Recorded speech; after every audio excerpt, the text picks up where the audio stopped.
Non, j'ai quelques absents pour raison médicale ou autre. Voilà, j'ai 6 ou 7 absents, donc on est une petite trentaine d'habitude. Là, on est un peu moins, on est 21 ce soir, enfin ce matin. D'accord, donc presque complet.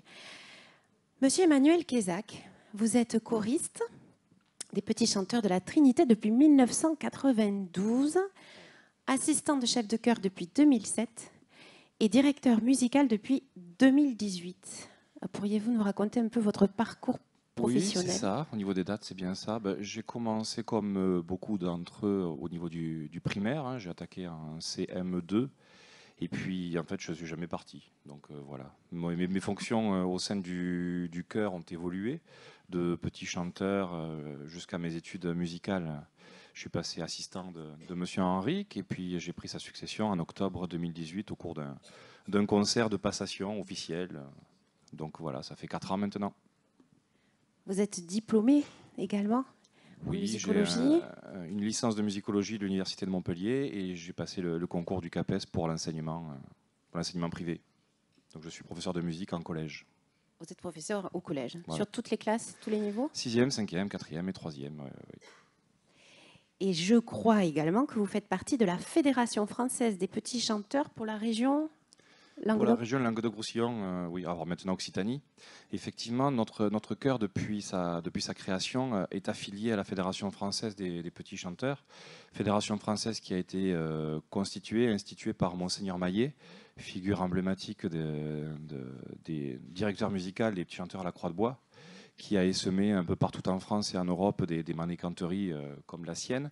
Et donc, ils se sont affiliés, je crois que la fédération est née en 1947. Et donc, dès que notre chœur a été créé en 1957, il a adhéré à ce mouvement-là, qui est reconnu mouvement d'église, donc d'un chœur d'enfants un peu partout en France. On a une soixantaine de chorales affiliées cette année au mouvement des petits chanteurs. Et puis après, il y a le mouvement international. Là, on est présent dans je crois, 80 pays, quelque chose comme ça. Donc, Une soixantaine de chorales en partout en France. France, oui. Ouais. Et sur la région Occitanie, dont je m'occupe, je suis le délégué régional, on a sur Perpignan, Montpellier, Toulouse, Béziers. Et puis j'essaye de recruter, de développer ce mouvement à droite à gauche aussi. Racontez-nous un peu l'histoire des petits chanteurs de la Trinité, de l'association. Vous avez... Alors l'histoire, le chœur est né à l'intérieur de l'établissement La Trinité, qui était à l'époque, dans les années 50, qui était une école primaire. Donc c'est sous l'impulsion du prêtre qui a créé cet ensemble vocal, mais c'était un ensemble vocal interne à l'établissement, donc qui chantait pour les fêtes religieuses, les célébrations de Noël, comme je peux le faire avec la chorale de mon collège, voilà. Et puis la structure a évolué. L'abbé Penalba a pris la direction du chœur en 1957, je crois. Et il l'a fait évoluer en fonction de l'évolution de l'établissement. Là, il y a une carte bitéroise qui a changé au niveau de l'enseignement catholique et qui a redistribué un petit peu les cartes. Le lycée La Trinité est devenu un collège La Trinité, un lycée, pardon. L'école La Trinité est devenue un lycée La Trinité. Donc forcément, il a bien fallu adapter le recrutement. Et donc le Père Penalba a ouvert à l'ensemble des établissements, privés ou publics, le recrutement des petits chanteurs. Donc voilà, ça s'est fait comme ça. Et puis la structure s'est constituée association dans les années 80, je crois, 80, 85, 87, par là. Et puis ça suit toujours son cours. Voilà, on fête en 2023, on fête les 75 ans de la chorale. Voilà. 75 ans. D'activité ininterrompue. Alors, même s'il y a eu le Covid, on a quand même essayé de poursuivre une activité pendant cette période un peu compliquée, mais bon, on a fait comme beaucoup d'associations, on a tenu. J'ai vu quelque part que vous faisiez partie aussi de la maîtrise de la cathédrale. Alors pour les néophytes, qu'est-ce qu'une maîtrise? Alors, le terme de maîtrise, c'est un terme, on va dire, historique. C'est depuis le haut Moyen-Âge des ensembles d'enfants qui étaient dans les cathédrales, dans les diocèses et qui animaient la vie religieuse, musicale, religieuse des offices. Et il y en avait énormément en France, comme beaucoup en Europe. Il y en a encore énormément en Angleterre, en Allemagne. Nous, ça s'est fortement tari à partir de la Révolution française. Ça a mis un coup d'arrêt au développement des maîtrises. Et c'est vrai qu'en France, on a un petit peu de retard par rapport à nos voisins européens. Mais voilà, une maîtrise, c'est donc un ensemble vocal d'enfants, de jeunes, qui est destiné à donner une formation musicale la plus complète possible. Donc formation vocale, formation musicale solfégique, hein, voilà, sur la culture, les connaissances. Donc selon les chœurs de la Fédération française, on a des fonctionnements qui sont très différents, on a des chœurs extrêmement différents. On a des maîtrises de cathédrale, on a des maîtrises d'établissements scolaires avec 3-4 heures d'enseignement musicaux. Nous, on est sur un fonctionnement avec seulement 2 heures de répétition par semaine. Donc je n'ai pas de temps consacré à la formation pour le groupe, mais peut-être que ça viendra plus tard. Alors, vous faites de nombreux concerts. Combien en faites-vous à peu près par an? En moyenne, on doit être sur une douzaine de concerts par an. Alors évidemment, ils ne sont pas répartis de manière régulière sur l'ensemble de l'année. On a une grosse période pour Noël. Là, on va enchaîner donc 4 concerts en 2 semaines. Et puis, il y a une période plus creuse au printemps et on essaye donc de réactiver les concerts pour le mois de mai, juin, juillet, avec souvent une tournée ou un voyage en fin d'année. Donc une douzaine de concerts, mais dans les prestations, je compte également les animations liturgiques. Nous sommes maîtrises de la cathédrale de Béziers, donc nous chantons une messe par mois à la cathédrale et je la conçois comme une prestation pour les enfants. Voilà, c'est un exercice particulier de se produire devant les gens, de se tenir, d'oser chanter. Voilà, c'est un exercice pédagogique intéressant. Alors, vous avez parlé de tournée. Vous êtes allé loin, je crois. Dans l'histoire des petits chanteurs, oui, on est allé loin. Le Père Penalba, on a beaucoup voyagé. Régulièrement, très régulièrement, on va à Rome, puisque la Fédération internationale organise un congrès sur Rome tous les 5 ans environ. Mais il y a 20 ans, on est allé au Québec, dans la région du Québec. Il y a 10 ans, on est parti aux États-Unis.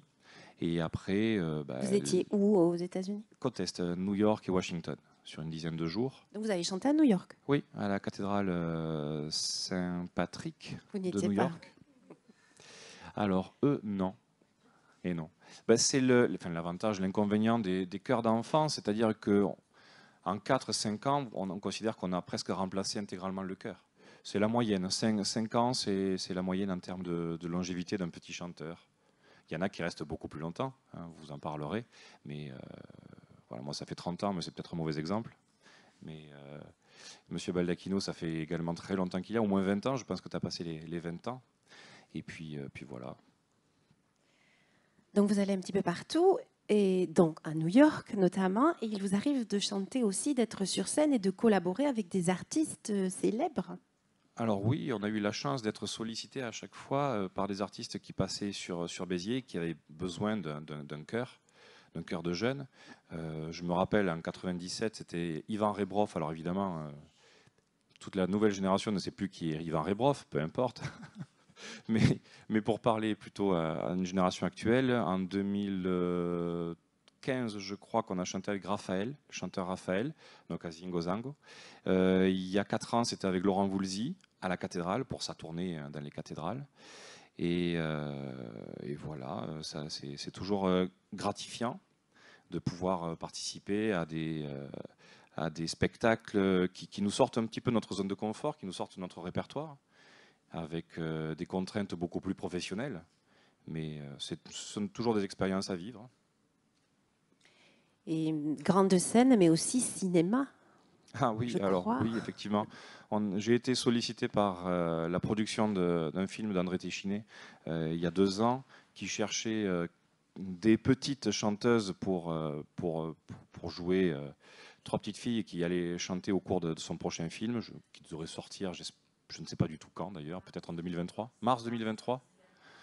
Et donc effectivement, ils ont casté par téléphone, puisque c'était la période Covid, ils ont casté 3 jeunes choristes qui sont là d'ailleurs, Blandine, Eleanor, Elelou, qui est là, voilà.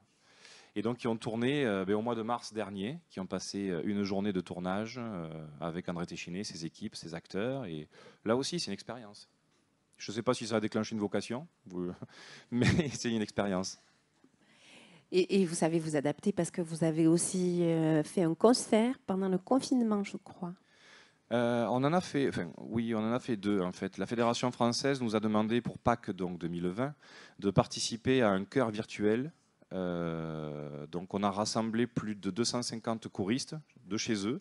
On les a enregistrés de chez eux sur l'Alléluia du Messie de Handel. Et puis voilà, on a sorti ce morceau-là qui est présent sur YouTube pour Pâques 2020.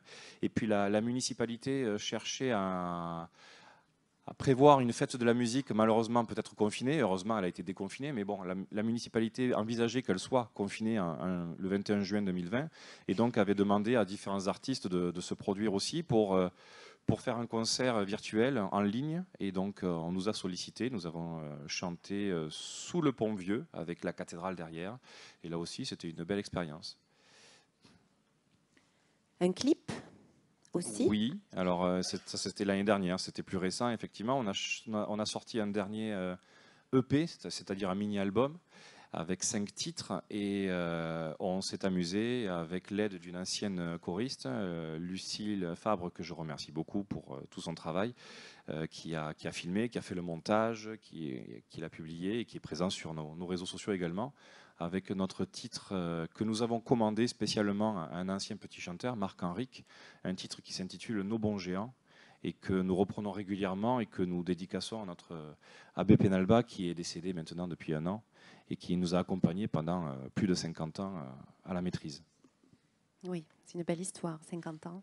Oui. Oui. Et vous faites des CD aussi régulièrement. Combien en avez-vous enregistré? Alors on a passé les 10, on a commencé en 96 et jusqu'à maintenant, donc on a dû passer les 10 CD. Et j'envisage peut-être de faire un best-of maintenant, comme beaucoup d'artistes. Alors, comment définiriez-vous votre approche pédagogique et quelle différence y a-t-il entre le chœur que vous menez au Petit Chanteur de la Trinité et le chœur que vous avez au collège? Au niveau du répertoire, déjà, niveau collège, on utilise souvent du répertoire de chansons de variété ou chansons internationales. Là, on aborde beaucoup plus facilement le répertoire classique, hein, les œuvres du répertoire classique, et puis le répertoire religieux. C'est toujours délicat en collège d'aborder un répertoire religieux, encore que moi je suis dans l'enseignement privé, donc la question est moins délicate. Mais nous sommes Petits Chanteurs de la Trinité, mouvement d'église, donc pour nous c'est une évidence que le répertoire religieux fait partie de notre essence musicale. Donc voilà, répertoire religieux, profane, sacré, ça ne nous empêche pas de jouer au maximum la carte de la diversité. Hein. On a de temps en temps des chansons, on peut aller passer par le gospel, des chansons de variété plus ou moins anciennes. La musique de film également. Voilà, moi j'essaye vraiment de ratisser le plus largement possible pour la richesse musicale pour ces enfants. Et quel est l'intérêt d'apprendre la musique enfant? Il y a tellement de choses à mettre en place pour le chant, au niveau soutien respiratoire, au niveau éducation de l'oreille, au niveau posture, au niveau concentration. Ce qu'on constate avec tous mes collègues dans le collège, c'est que voilà, le niveau concentration décline un tout petit peu de génération en génération. La capacité à se concentrer a tendance à diminuer un petit peu. Mais bon, quand vous demandez à ces enfants de rester tranquilles pendant un concert, de rester immobile, de se tenir concentré, regarder le chef pendant 1 heure, c'est fatigant. Voilà. Intellectuellement, c'est fatigant. Et vous, qu'est-ce que vous en pensez? Depuis quand, Mathilde, depuis quand tu es dans le chœur? Du coup, moi, j'ai commencé cette année le chœur. Et voilà, parce que mon frère, il l'avait fait. Et du coup, ça m'a donné envie de commencer. Est-ce que tu faisais du chant avant? Non, je faisais de la musique, du piano. Mais le chant, c'est plus grâce à Arthur que j'en ai fait. Très bien. Est-ce que vous vous sentez différente, tu te sens différente des autres jeunes à travers ce parcours que tu as, l'implication que ça te demande? Non, parce que on est tous différents, donc on n'a pas tous la même vie. Moi, c'est celle que j'ai choisie de faire de la musique en faisant du piano, les petits chanteurs, et c'est comme ça. Du coup, non, je me sens pas trop différente des autres. Est-ce que tu chanteras toujours quand tu seras adulte? Si j'en ai l'occasion, oui, je pense. Mais si je fais des études ailleurs, peut-être que je prendrai une autre maîtrise ou je reviendrai plus tard. Arthur? Alors toi, depuis quand es-tu dans le chœur des petits chanteurs? Moi, ça fait 4 ans. 4 ans. Qu'est-ce que cela implique pour toi? Qu'est-ce que ça représente? C'est en fait dans le chœur, on peut revoir ses amis, on est en fraternité, on peut s'entraider et on chante, donc c'est tout ce qu'on aime. Est-ce que tu chantes que 2 heures par semaine, toi? Je sais, non, je sais pas, oui. Tu fais de la musique de par ailleurs? Ah oui, Ouais. je fais de la musique. D'un instrument? Oui, je fais du violon et du chant et du solfège, et voilà. D'accord. Et toi aussi, tu t'imagines chanter toujours? Oui, j'aimerais beaucoup chanter quand je serai plus grand. Merci Arthur. Clotilde, et toi, depuis quand es-tu dans le chœur des chanteurs? Moi, du coup, je commence ma 7e année dans le chœur. Et voilà, j'aime beaucoup. Et c'est vraiment super de partager tous ces moments avec plein de personnes différentes. Et on fait beaucoup de rencontres, c'est super. 7 ans, ça fait un long parcours. Oui, bah, ça commence à faire longtemps. Mais ouais, non, je pense que si je suis toujours là, c'est que ça me plaît et que je resterai le plus longtemps que je peux. Voilà. Et toi, comment tu te projettes adulte? Tu continueras à chanter dans des chœurs? Je pense que je continuerai toujours à chanter parce que ce sera toujours quelque chose qui fait partie de moi. Après, dans les petits chanteurs, je pense que ce sera compliqué parce que j'aimerais bien faire des études hors de Béziers, donc ce sera compliqué pour les répétitions et tout ça. Mais je pense que oui, le chant fera toujours partie de ma vie, de quelle manière que ce soit. Merci. Merci beaucoup pour cet investissement que vous avez tous, parce qu'on tous, c'est pareil. Vous aussi. Un dernier mot pour la fin, ou peut-être des questions. Est-ce que le public a des questions?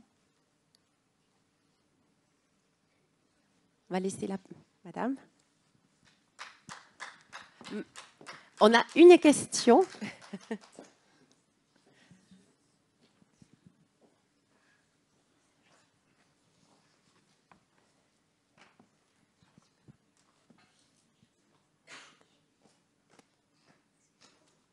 Bonjour. Bonjour. J'aurais voulu savoir vos critères de recrutement. Est-ce que ce sont spontanément les enfants qui viennent vers vous ou est-ce que vous faites des auditions dans les classes? Je ne fais pas d'audition dans les classes, je fais de la publicité dans les classes. J'essaye de passer dans le maximum d'établissements primaires pour recruter. Mais mes critères sont simples, enfin j'en ai qu'un, c'est l'envie. Nous répétons une fois par semaine, le vendredi de 17h30 à 19h30. Ces enfants ont suffisamment d'heures de cours, d'activités à droite à gauche pour avoir des emplois du temps de ministre. Donc il est évident qu'à 17h30, à la fin de leur marathon de la semaine, ils sont fatigués, ils ont envie de rentrer à la maison. Ben, c'est ce qu'il faut qu'ils fassent. Hein. Par contre, s'ils ont encore de l'énergie, qu'ils ont envie de chanter, de travailler leur voix, d'apprendre un répertoire et de partager quelque chose, parce que le chant c'est ça, ben, je les invite à venir essayer. Vraiment, il n'y a que comme ça qu'ils pourront se rendre compte de si ça leur plaît ou si ça leur plaît pas. C'est pas en regardant des vidéos sur YouTube, des tutos de cours de chant non, c'est en pratiquant. Et pratiquer le chant choral, c'est venir et se mettre au milieu et chanter. Donc il n'y a que comme ça qu'ils pourront se rendre compte que ça leur plaît ou ça leur plaît pas. Hein. Mais voilà, c'est l'envie. Le dimanche matin à 11h à la cathédrale, il faut, c'est un choix. Et de votre côté à vous, pour les garder ou pas, éventuellement? Est-ce que vous avez un niveau d'exigence Je considère que je suis là pour les former. S'ils arrivent avec déjà une magnifique voix, c'est à mieux. S'ils arrivent avec une voix moins travaillée, eh bien, c'est mon rôle d'éducateur, de professeur de musique, de chef de chœur, de de développer leur potentiel au maximum pour qu'ils trouvent leur place dans le groupe.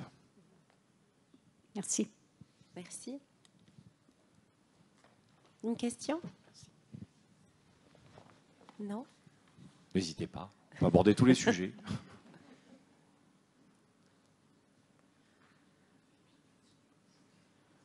Place à la musique, Avec peut-être. plaisir. Merci beaucoup, Monsieur Kézak, Mathilde, Arthur, Clotilde, Madame.